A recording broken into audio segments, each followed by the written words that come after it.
Boa noite, William. Bom, primeiro prazer falar com você primeiro, né? Leandro Colombo, de Tempo Esportes. Queria, claro, que você analisasse essa goleada. No ano passado, um 6-0, esse ano um 7-0. E acredito que, entre tantos pontos destacáveis, dá para a gente insistir um pouquinho, te incomodar mais um pouquinho, perguntar para você por que não a escolha por dois jogadores que já se destacaram neste início, o Elisário e o Benítez jogando juntos. É a grande pergunta que fica. Por que é que os dois ainda não podem jogar juntos? E se há uma ocasião, qual ocasião é essa que os dois podem atuar lado a lado? Obrigado. Boa noite, Leandro. A gente fica feliz pela vitória. Acho que essa vitória de 7-0, qualquer vitória que aconteça no ano, é fruto daquilo que foi o dia a dia, né? Eu tenho falado muito para eles que a conduta nossa, daquilo que a gente quer colher e a gente vai plantar, vai nos dar as vitórias. Então, mais do que a alegria pela vitória, tanto minha quanto do grupo, é uma alegria daquilo que é a conduta dos jogadores no dia a dia. E eu tô feliz pelo resultado, mas eu estou muito mais feliz pela conduta, né? Daquilo que é o esforço deles, daquilo que é o empenho deles. A gente sabe que a gente tem uma temporada longa pela frente, que é apenas o primeiro jogo. A gente tem muita coisa para evoluir, muita coisa para melhorar como equipe, como time. Quando a gente empata com o Uberlândia na estreia, nem tudo estava imperfeito e hoje nem tudo está tão perfeito, né? Acho que é o dia a dia, é o time, é a evolução nossa, é a nossa conduta, é o compromisso que os jogadores têm tido para com aquilo que é a minha ideia de jogo, com a ideia e a filosofia que a gente quer junto com eles. Então, fico feliz por isso. Em relação à pergunta do Benítez com o Eli, eu gosto desse tipo de jogador, eu desfruto muito desse tipo de jogador, né? Acho que os jogadores que eu mais desfrutei assistindo e talvez me tornei treinador foi Xavi e Iniesta no meio de campo do Guardiola, né? Que são jogadores que passavam bem em espaços curtos, que tem boa assistência para gol. Eu coloquei os dois juntos contra o Uberlândia naquele momento do 2-2 ali para tentar fazer o terceiro gol. E acho que aquilo que é a estratégia do jogo vai dizer para mim e para a comissão técnica o que é o cenário perfeito. Se vai ser os dois juntos, se vai ser daqui a pouco Miqueias e Barros e o Iago junto também, né? Do mesmo jeito que a gente tem essa dupla muito técnica, tem o casamento perfeito entre os dois, ou de Barros e de Miqueias, ou também de Barros e de Benítez. Então, acho que é analisar contexto a contexto, jogo a jogo, e ver o que o adversário vai nos proporcionar para usar da melhor maneira tanto os dois quanto os outros jogadores. O mais importante disso é que tanto os dois quanto todos os outros jogadores estão se preparando para poder serem titulares e para aquilo que vai ser a exigência dos nossos jogos na temporada. Boa noite, William. Boa noite. Isabela Baeta do No Ataque. Aproveitando já o ensejo que você falou do Benítez, queria que você falasse um pouquinho mais dele. Assim, foi uma das peças de destaque do jogo de hoje, eu vejo pelo menos. Ele foi muito importante em 2 gols, e assim como na partida toda, criando jogadas, enfim. Queria que você falasse um pouco a respeito. Como é que você vê o Benítez? Ele voltou agora, né? Tinha entrado no segundo tempo no jogo contra o Uberlândia, mas hoje começou jogando. Então, como que está esse aprimoramento físico dele mesmo? Como é que você vê ele nos treinamentos? E aí, aproveitando também, queria que você falasse um pouco já sobre o próximo, assim. Se você pretende realmente rodar esse time, testar outras coisas, ou se você está chegando ali mais ou menos numa escalação que você vê como a ideal. O Benítez, o talento dele a gente conhece, né? Acho que todo mundo conhece, o país nosso conhece. Agora, a obsessão que ele tem tido no dia a dia é algo de colocar como talvez o fator principal para além do talento dele. Está muito obcecado, né? Obcecado pelo treino, obcecado pelos exercícios, obcecado em ajudar a equipe, obcecado em fazer e dar o melhor e a melhor versão dele para aquilo que é o time.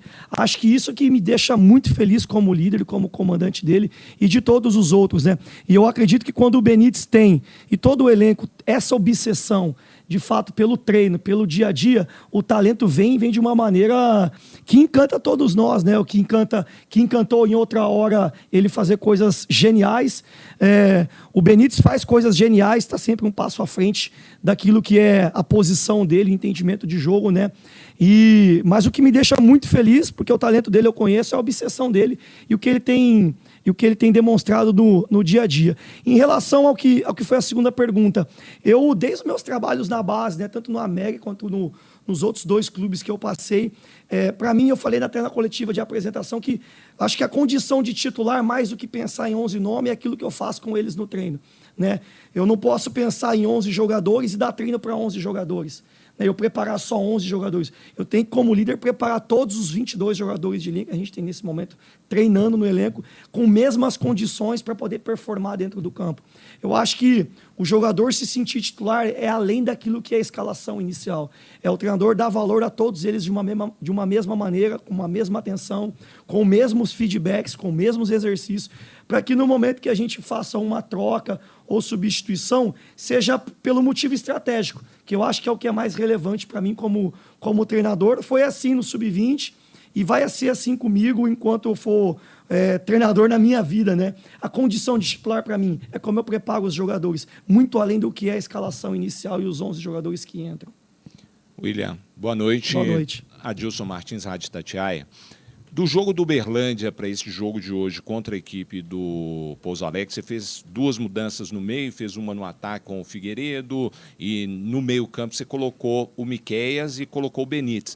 Eu gostaria de saber do Miqueias. Como é que você pretende trabalhar o Miqueias? Como primeiro, como segundo, como terceiro? Hoje ele trabalhou mais como primeiro volante. Qual que é a sua ideia com o Miqueias? Já que o América, há um tempo atrás, tinha um meio-campo, Juninho, Alê, não tinha aquele volantão, aquele primeiro volante mesmo. Como é que você pretende trabalhar o Miqueias para essa temporada? O jogador, até falei também na coletiva minha de apresentação, eu tenho que olhar para o jogador e perceber aquilo que ele oferece para o time, né? Então o Miqueias, por exemplo, assim como o Barros e o Iago, são jogadores que são muito bons em grandes distâncias, né? Que percorrem bem 30, 40, 50 metros para defender e também para atacar, né? Diferente de outros perfis do time que joga melhor em espaços curtos.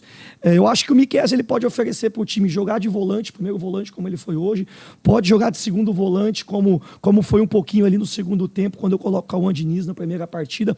O que eu tenho que ter como expertise é saber que ele é um jogador de grandes distâncias e fazer ele usar o que ele tem de melhor para a nossa equipe, né? Talvez eu não vou fazer ele jogar tanto tempo em pequenas distâncias, se associando em 5, 7, 8 metros, mas ele em 20, 25 metros, ele é um animal, né? E outros jogadores eu preciso fazer com que joguem muito bem em 5, 7, 8, 10 metros, para que aquilo que eles têm de melhor apareça. Eu acho que a minha tarefa como treinador é potencializar o que cada um tem de bom como natureza. O que o Miqueias tem de bom como natureza? Força, velocidade, agressividade. E eu tenho que fazer com que a minha filosofia de jogo e a minha ideia de jogo se adapte a ele para que ele possa ter a melhor versão dele para com a equipe, assim como é para todos os outros. Fico feliz de ele ter jogado o que ele jogou de 5 hoje. Já esperava que ele jogasse assim pelo que ele tem sido no dia a dia. E acho que fica isso, o que cada jogador pode oferecer para o time com a natureza dele. E ele pode oferecer muitas coisas, independente da posição, eu acho que mais a função que eu dou para ele quanto estratégia. William, boa noite, tudo bem? Boa Pedro noite. Melo, da TV Alterosa. Fazendo jus ao seu apelido, o América hoje teve uma noite mágica, né, cara? Então, queria te perguntar, primeiro, o porquê do apelido Bruxo e também te perguntar que magia, que poção foi essa que você jogou no time hoje para ter essa goleada e se é realmente essa postura, essa magia que você espera do seu time. Eu, assim, me sinto muito abençoado, né? Eu gosto do meu apelido, mas me sinto muito abençoado por tudo que Deus tem feito na minha vida. Eu estou muito feliz, muito grato por isso tudo. O apelido vem porque eu tive um grande amigo que me leva para Chapecoense em 2018. Eu fiquei em 2017 todo desempregado, né? Meu pai até está aí, né, assistindo a coletiva, num período que eu estava na faculdade e a gente tinha muita dificuldade até de pagar a faculdade, eu fui fazer Uber. E esse meu grande amigo Rodrigo Casarinho, hoje ele está no Botafogo como coordenador metodológico, ele, quando me indica na Chapecoense, me leva para a Chapecoense, ele fala que algumas coisas que eu falava aconteciam. E ele começa a me chamar de bruxo. Tu é bruxo, tu é bruxo, tu é bruxo. E o que você fala acontece. E aí eu vou falando as coisas, e talvez as coisas vão acontecer, né? Talvez eu tenha uma percepção ou feeling de falar algumas coisas. E aí ele começa com essa vibe de me chamar de bruxo, né? E aí passou na Chapecoense, eles me chamando disso. Aí eu vim para o América, também o pessoal começou a me chamar disso.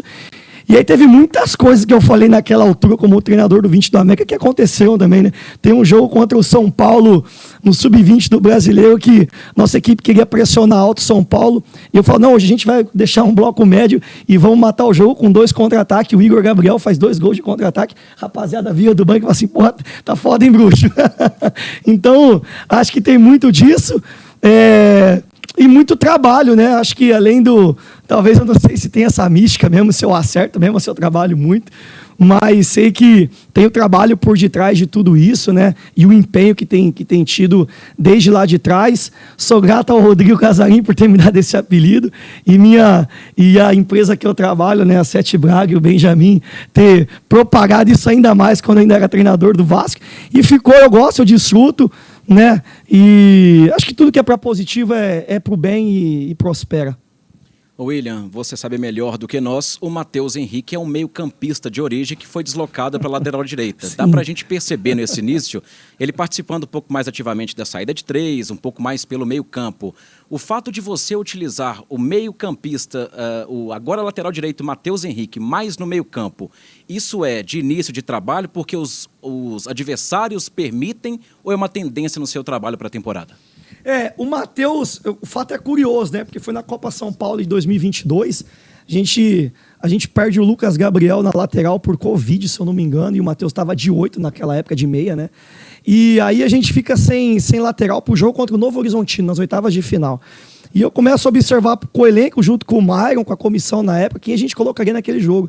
E o extremo do Novo Horizontino era um baita extremo, o pessoal falando bem do time deles na Copinha, né? Eu preocupado. Falei, eu tenho um inside aqui, vamos colocar o Matheus Henrique na lateral. E a partir dali ele vai muito bem, né? E é engraçado que o Matheus no início não desfrutava muito de ser lateral, né? E uma vez a gente tem uma conversa e eu falo para ele, Matheus, você é um dos jogadores mais inteligentes que eu já treinei. Né? Talvez não tenha treinado tantos, mas dos que eu treinei, você é o mais inteligente. Depois treinei mais um monte no Vasco, mais um monte no Red Bull, e continuo com essa mesma sensação, que ele é um cara extremamente inteligente, e além disso, obcecado também, né? E eu, assim como foi a do Miqueias, o Matheus tem competências absurdas de jogar em espaço curto, jogar em grandes espaços, e as equipes às vezes oferecem mais espaços dentro do bloco, e às vezes mais espaço pelo lado do bloco. Hoje o Pouso Alegre, em alguns momentos, ofereceu hora fora do bloco, hora dentro do bloco. E eu, por conhecer o Matheus, isso encurta muito o meu trabalho com ele, né? E acaba me ajudando. Para ele não tem nada novo, né? Quando eu peço, falo, Matheus, vem logo para dentro e fica lado a lado com o Miqueias de volante. Ele fala, beleza, Bruxo, vou ali. E ele já tem lastro suficiente, porque a gente trabalhou junto 3 anos para começar a fazer isso, sem eu nem ter treinado ele nessa volta para fazer isso, né? Foi só por lembrança daquilo que já tem de repertório junto com ele, o que ele pode oferecer para a equipe. Então, o Matheus é isso, é a natureza dele, ele consegue entregar isso bem, e aí o adversário, junto do que pode me oferecer, eu vou fazer. Os adversários talvez vão vir aqui jogar bloco baixo, como foi ano passado, e eles vão ter muita dificuldade contra a gente esse ano, porque o meu time vai estar muito preparado para atacar bloco baixo. A gente atacou muito bem o bloco baixo já do Uberlândia, criamos algumas pré-chances de gol e não conseguimos efetivá-las em finalização. Mas uma coisa eu posso dizer, os times que virem aqui para abarcar bloco baixo e transitar vão sofrer muito, porque a gente vai empurrar eles para trás e eles vão dar chance da gente fazer gol. E a gente não vai oferecer contra-ataque. Sei que vai ter dificuldade em alguns momentos, mas aquilo que a gente vai criar de repertório é para que eles sofram muito quando eles vierem assim. E aconteceu o que aconteceu hoje no segundo tempo com o Pouso Alegre. William, o Campeonato Mineiro é tiro curto. Já vamos chegar praticamente aí quase 50% da competição. Tem o América mais 2 jogos, domingo contra o Vila, e na quarta-feira já vem um clássico que é contra o Atlético, e dependendo dos resultados do final de semana, será um jogo decisivo, porque tanto para o América como para o Atlético na próxima semana. Como é que você tem trabalhado com o seu elenco esse Campeonato Mineiro com esse tiro curto? É jogo quarta, domingo, praticamente se treina dormindo, né? O pijama treino, como fala o Vanderlei Luxemburgo, não dá para fazer muita coisa. Como é que você tem trabalhado esse elenco seu para poder suportar esse Campeonato Mineiro nesse tiro curto? Acho que, assim, o que a gente tem acreditado muito, os jogadores têm acreditado, é o treino. Eu tenho pensado dia a dia, aquilo que a gente controla.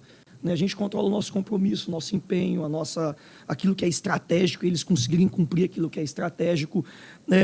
Então, assim, o foco tem sido amanhã. Amanhã é o meu maior foco, tem que ser o foco da equipe.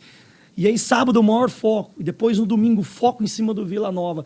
Eu acho que pensar dia após dia, treino após treino, valorizar o treino tanto quanto se valoriza o jogo.